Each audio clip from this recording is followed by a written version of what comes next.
నమ్మకం పెట్టుకుంటాడో వాడు వర్ధులుడమే కాకుండా నిత్యము పచ్చగా ఉండే ఒలీవ చెట్టు వల్ల ఉంటాడు. దేవుడు స్తోత్రం కలుగునుగా. ఒక భక్తుడు అంట, ఏ దావీదు ఎలా ఉండవయ్యా అన్నాడు. నేనైతే పచ్చగా ఉన్నానయ్యా అనంట. అంటే ఎలా ఉన్నానంట, ఒలీవ చెట్టు వలె పచ్చగా ఉన్నానయ్యా అనంట.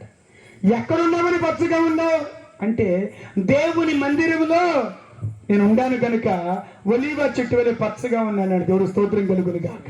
దేనికని వల్ల ఉండవా అంటే దేవుని కృపయందు నమ్మిక ఉంచిన. దేవుడు స్తోత్రం. హల్లెలూయా చెప్పండి, హల్లెలూయా చెప్పండి, హల్లెలూయా చెప్పండి. దేవుని కృపయందు ఎప్పుడైతే నువ్వు నమ్మిక పెట్టుకుంటావో పచ్చగా ఉంటావు. మనుషుల మీద నమ్మకం పెట్టుకుంటే పచ్చగా ఉండవు ప్రియులారా.